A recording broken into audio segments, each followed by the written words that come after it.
Well, good to see all y'all. I don't have much to say. I'm tired. I'm more tired than y'all, so I'll just go at it. Coach, I think after the first practice, Coach Pittman came in and said he wanted to have Branham and Shaq working together, and then Blackstock and Harris working together. We've seen them mixed up a little bit in the last few days. Kind of, how much are y'all mixing up? Is that like a day-to-day thing, or within the same practice? Kind of, how's that going? Well, we started that way just for continuity, so the beginning of install, and you just don't want to have too many moving parts right away. And so we just kind of said the first few days, let's just keep the two guys working together so they can do the reps in individual, do the reps in team. And so since then, after about 3 days, we stopped doing that. We're rotating guys and moving them around and working with different lineups and different groups. So they're used to that. We've been doing it all summer, and all of our walkthroughs all summer. So it's not like a new thing for them. They've been working with each other. And with Kobe, coming back from his injury, just how has he looked? We've seen him with the ones, during the time we've gotten to see. Looks good. He's 6'5", 330. He's mean, plays hard, loves to play, has good stature, working on his technique. He's still got some rawness to him that we got to clean up, but he's got all the tools and he has the football IQ and the passion to do it. So he's looked really good. Another Kobe question for you. Obviously, redshirt freshman, you're seeing less and less younger offensive linemen maybe starting here in the SEC. What are some attributes that maybe he has that allows him to compete for that job as a young guy here? Well, to me, when you talk about young guys playing, you have physical maturity, mental maturity. You might have a kid that checks the box off from a physical standpoint but hasn't gotten the mental side of it yet, or vice versa. So, the old adage of play the old guys. You want to play the best guys. You want to play the guys that have earned the right to play. And so, for him, he has that physical stature, so he's not necessarily behind from a size standpoint. He still has a long way to go in his strength. I would like him to get a lot stronger than what he is. But just from the size of him, he can handle it. Where he's been able to impress me is he knows the offense. We got over 70 different plays as an O-line that we got to know that are unique. And some of them are, plays off each other or tags off each other, but we got to know a lot of stuff in this offense, and he handles it great. So I think that's what allows him to put himself in position to play as a young player. Let's go to the left side. What do you like the most about that, Robinson-Carmona tandem over there? Because you could have brought Fernando back and just slotted him at left tackle, but obviously moved him inside. What do they do well together? They see the game through veteran eyes. They can see things before they happen. They're really good about, we've had some different movement at center for one reason or the other, and it's if a young center says something maybe not quite right, they fix it right away. They know what it's supposed to be. They've got a lot of banked reps in their career. So I think the savviness part of it's just good, but they're both super athletic. They both can run like deer, and they can walk the dog on gap schemes and inside zone and get knocked back, and they can also run to the sideline on pin and pull. They can both run really fast. So I don't know if there's one thing I like the most. I just think I like the versatility of them. I don't have to think about it hey, do we want to run this scheme this way? There's some plays, or you might have a player that might not be able to do something skill-wise as good as another. Maybe you only want to run a play a certain direction. With them, we don't even really have to think about it. They're good front side, back side, scheme, doesn't matter. I know you guys practice physical all the time, but today was the first day in pads, and that's obviously meaningful for your group. What did you see out of today? Did it feel a little bit different? The biggest difference for us from thud practices to full contact practices is we got to get to the football, because now they're trying to tackle our guy. We know in thud practices, hey, we want to finish our blocks. However, the pursuit to get to the ball becomes more critical because, hey, we need to push the pile. Running back gets stood up. We got to push the pile. There's a tackle attempt at a fumble. We got to cover it.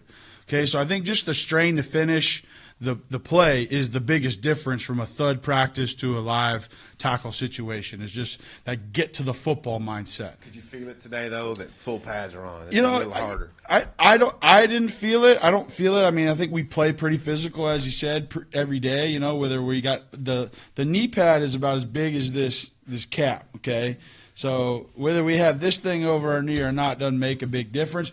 What makes the difference is that they're trying to tackle our buddy. So, that's a personal pride thing. Sam mentioned the other day he was more of a limited rotation guy, 5, maybe 6. But he said this year could be a 7. I mean, would you feel comfortable at this stage that 7 guys could play, maybe even 8? Yeah. I mean, if you look, there's no reason you would look, but 2020 when I was at Brigham Young, I had 7 starters. I basically said I got 7 starters, played at least 7, sometimes 8 guys in every game that year. We went 11-1 or whatever we went. But, yeah, I mean, to me, if you earn the right to play, you should get to play. If there's a clear drop-off, then that's when you start questioning. 2015, when last time I was here before I left, those guys didn't come off the field the whole year. And we didn't have any injuries, and God bless us, we were lucky as heck. Denver had to come out of the Tennessee game because his helmet popped off for one play. Johnny Gibson ran in and ran off. And that was it, that whole season. And then I've had seasons where you've had, 10 different combinations of starting lineups, whether it be injuries or maybe somebody's girlfriend breaks up with him on Wednesday and they're practicing like crap. And that other guy's right on his heels. Well, maybe that guy's the guy that goes that week. So I think we have the numbers and the depth to make that a competitive situation. How it's going to play out, we'll see. You go against them every day. Just what are you seeing from the defensive line when y'all go up head-to-head? Various strengths.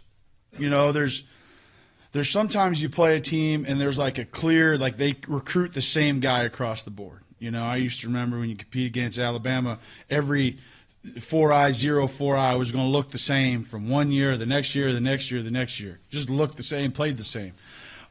What I think our D-line has that makes it a huge problem for us is we got big 2-gapping guys like Ian who can him and Cam can just sit there and play both gaps and stand you up. And you got penetrators like David and Danny who can get off the rock and they're in the backfield before you even know what happened. So to me, the hardest thing about our D-line dealing with them is like, okay, you might teach a combination block versus this guy like this, but it ain't going to work against the penetrator. It might work against a 2-gap player, but it's not going to work against the penetrator. So that becomes a challenge for us. It's like, hey, Danny's right here. Danny's going to jump the cadence. He's going to get off the rock fast. We might have to change something up in how we're doing it. And I think that's what makes them hard to deal with every day. And they're big. They're strong. I mean, we have a strong D-line. They all can hold the point, and they've been giving us trouble. And then our edge guys have a great balance of speed to power and speed. We got guys that can come off the edge and run through your face, and then we got guys that can give you some wiggle and make you second guess and freeze you in your stance. So I think the coolest thing about our D-line is the various specialties that guys have and how they can kind of play off each other. And I can't wait to see what they do in the fall because that's pretty cool lineup to have. You can do different things. And whenever Fernando switched inside, in the spring, what was that, I guess, maybe learning curve like? How quickly did you feel like he was starting to grasp it and perform how you knew he could inside? Fast. I mean, it's a lot.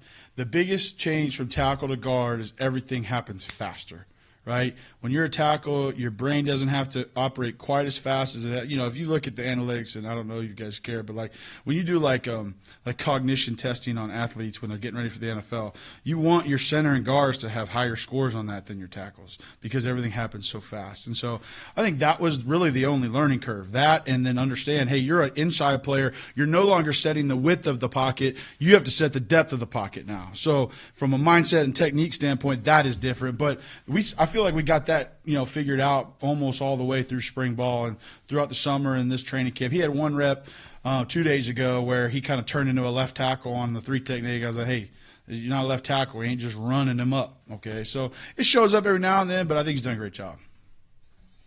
We care. Yeah.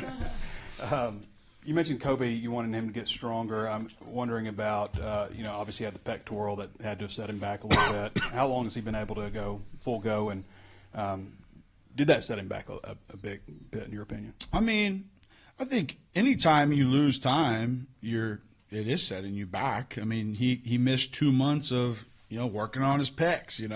I'm sure his girlfriend would have liked to have him been able to do some bench press over the summer, but. So obviously, I think that set him back from a football IQ standpoint. He was always engaged, always in meetings. From a athleticism standpoint, he's not out of shape. I was worried about him being out of shape, but he ran basically the last month of the summer. So he didn't lift as the same in July, but he ran and did everything almost 5 weeks before camp. So he didn't come in out of shape, and that's been, I think that's what's helped him, because I think if he would have missed the running, he'd probably be struggling from a conditioning standpoint.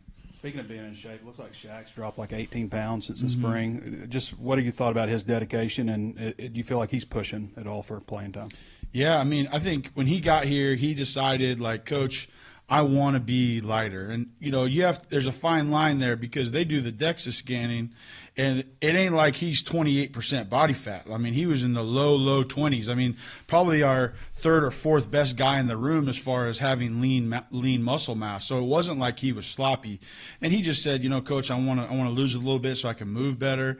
And so we didn't really push it on him. He wanted to do it. He did it. He hasn't gotten too light. I think he's right at a good sweet spot, because he can still run really fast. And I know people don't think a guy like that can run, but he can roll. I mean, he can flat out run, and he is pushing. I mean, his maturity level from the day he got here to where he is now is night and day.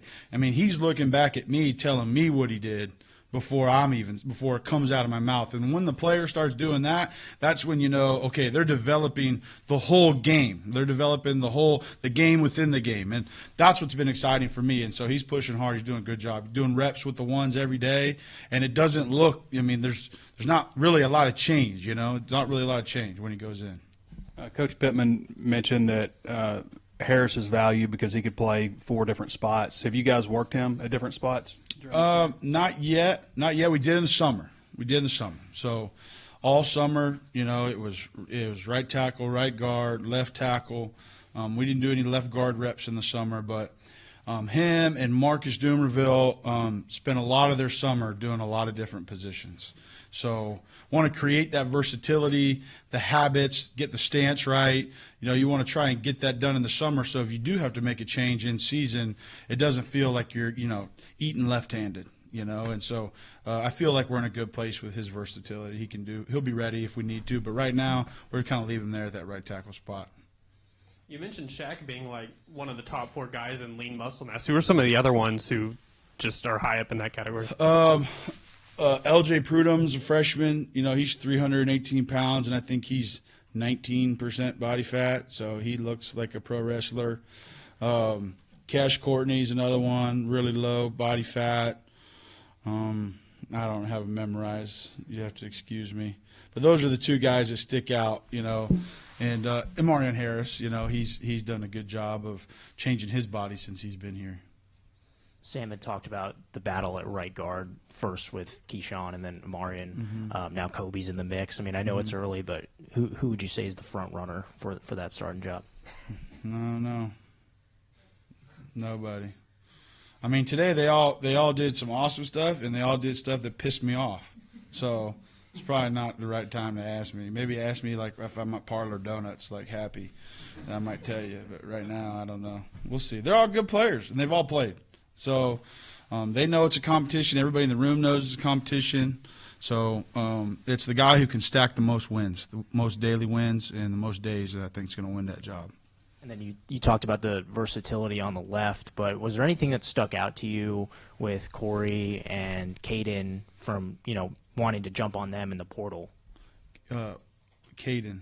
Talking about the center? Yeah, and then also Corey, too, okay. Just the 2 new guys. So with Corey, it was like, hey, we got to be better on obvious passing down situations, okay?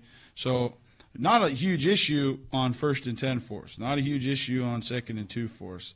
It's 3rd and 8. Everybody in the stadium knows it's a passing down. We got to perform. And I thought we were way under the mark last season. We got to be able to win one-on-one battles. When that guy knows his pass, grandma knows his pass, everybody knows his pass, can you win? And so that was the number one priority was, hey, let's go find the best pass blocking tackle we can get, all right, and we'll make him right in the run game. We feel like our run game culture is really good here. Last year we were first in the SEC in rushing efficiency, so we think the run game culture that we have in the room was really solid. We say, hey, we'll take a guy even if he's below whatever standard, but if he can pass block on 3rd and 9, all right, that's going to be who we go after. Corey was our first choice. That's who we went after, and that's who we got.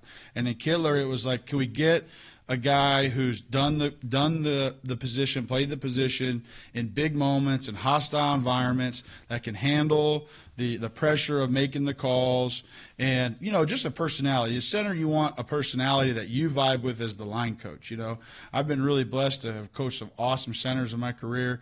And when you and your center are on the same page, man, it's really hard to be bad. And when you're not, it's not very fun. And so I think just personality-wise, he was a great fit for us too. So he's done a great job.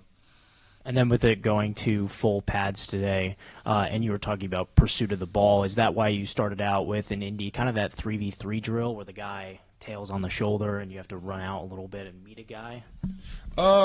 Yeah. Well, which drill are you talking about? I don't know the name for it. It's just, I think it was like a 3v3, and then guys would be defenders would be holding the pads, waiting. Oh, that was counter drill, and so that was we're just working gap schemes. Those are counter pulls, guard, tackle, counter. Yeah, that's all that was. Last year it seemed like you mentioned the struggles on pure passing situations, and it seemed like sometimes opposing defenses had some success blitzing, especially maybe up the middle. Is that what can Caden do to kind of alleviate that this season? It's everything. No one, because here's the deal. They're going to line up in one or two fronts on base downs, 3rd down, that's is what the D coordinators live for. This is what they do all offseason is what kind of cool stuff can we come up with on passing downs to confuse the group. So you go into a game, all right, hey, these are the 3 subgrouping rush packages we got to be ready for. Here's the game plan for them, okay?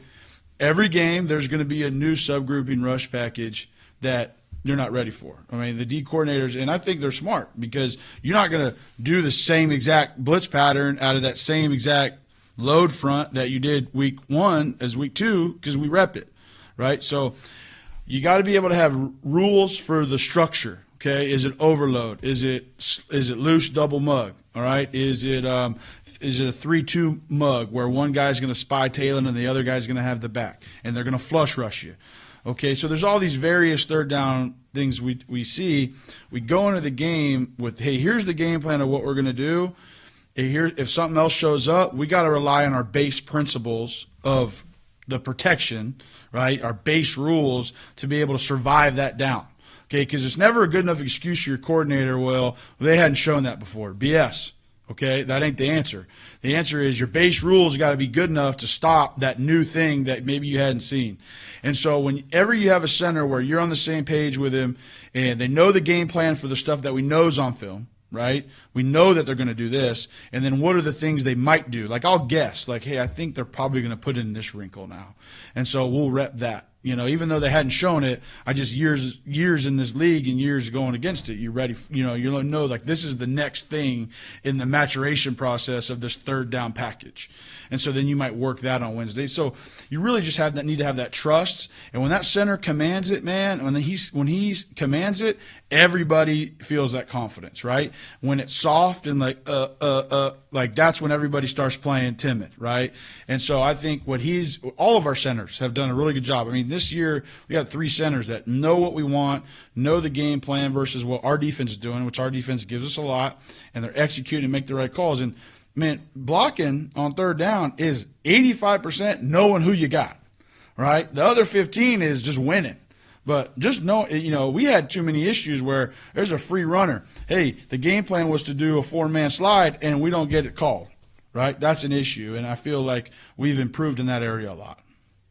Touched on the freshmen's their body fat earlier. How have they impressed you? Maybe just in practice, and I would say it was the first day of pads, but we got to see a couple of them working with like the second team offensive line today. It seems like maybe they're further ahead than some freshmen might be.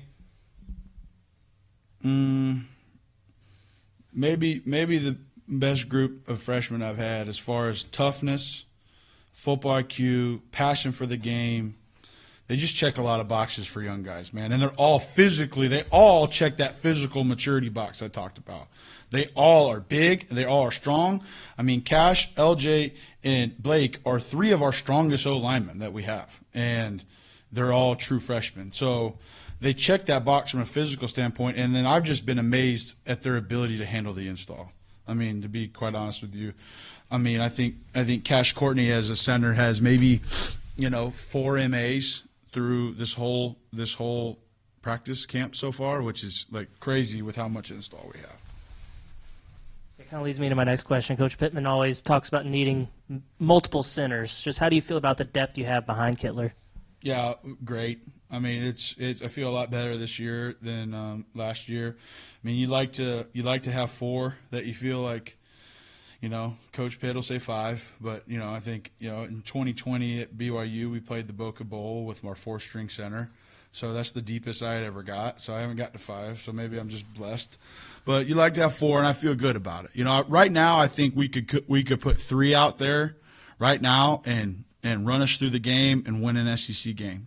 I do. I think all 3 of those guys know the offense. They're all strong. They all know what they're doing, and so I feel confident with our depth there. And you mentioned that year at BYU where you said you felt like you had 7 or even 8 starters. When you go into a game with that many guys, you have like a plan like, hey, these guys are going to play this series and this guy's going to play this series, and is it a feel after that point? Or kind of how do you go about doing that if you do have multiple guys? It's exactly what it is. It's exactly what it is. I mean, you have a plan. Hey, I want to put this guy in 3rd series. And if the guy that's in is kind of cooking, let him cook. Don't turn the heat off on him. And then, if a guy goes in and does the opposite, you might feel compelled to maybe change it a little faster than that. But yeah, it becomes a feel thing, and yeah, you got it, you nailed it. That's what it is. I don't know if you remember last year, but you talked about the challenges of, and you had a short turnaround also, but the challenges of bringing in, transfer portal offensive linemen when you got guys that have started and stuff. Well, you brought in 4 transfers and Bubba Craig also. Mm-hmm. I just wanted you to talk about the challenge and I guess the feeling of success that you were able to do that and put together an offensive line that really has – I mean, there might have been like 6 guys last year that could have started for you, in my opinion. It might be different for you, but you got a lot of competition now. Yeah, I mean, I think you nailed it. I mean, we had pregame meetings last year where it was like, hey, who's the backup right tackle? Joe Moore. Who's the right guard? Joe Moore. Who's the center? Joe Moore. And so we had some of those meetings last year. So it is different. I just think it's your job. You got to have a passion for acquiring talent. I mean, you're going to recruit your own sadness or happiness. So you got to go evaluate the players, get the guys you want, know what you're looking for, know what you need. The recipe is never the same year in and year out. Everybody's, the NFL has all their standards, their height, weight, all this stuff, but like personalities matter. Like, hey, I don't have any alphas right now. I need to go find an alpha. Or, hey, I need a brain. I need a real brainy guy. Okay, I need to go find a brain. So there's all these different attributes that come in when you're looking to put together a group, and I like to recruit diversity. I like to get guys from East Coast, West Coast, city boys, country boys. I think you got to have a little bit of everything, and that kind of puts those natural barriers of communication down where it's like, okay, we're all different, so we better start talking to each other. It's not just like, hey, we're all country boys, we're all city boys, And so I think all of that goes into it. I know maybe people don't think about it. You just want the highest star you can get or whatever. But, I mean, to me, the personality fit in our room is more important than anything just because of how connected we got to be.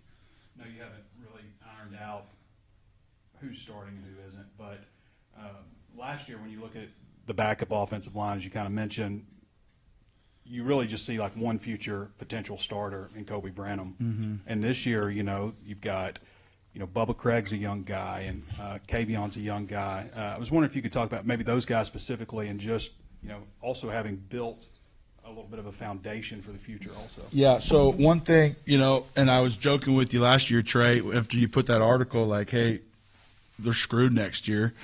I think Trey put out an article and said, what in the world will they do next year? And we hadn't even played a game yet. So I was like, cool, Trey, good article. And but my point is, that was intentional to go get portal guys that were young.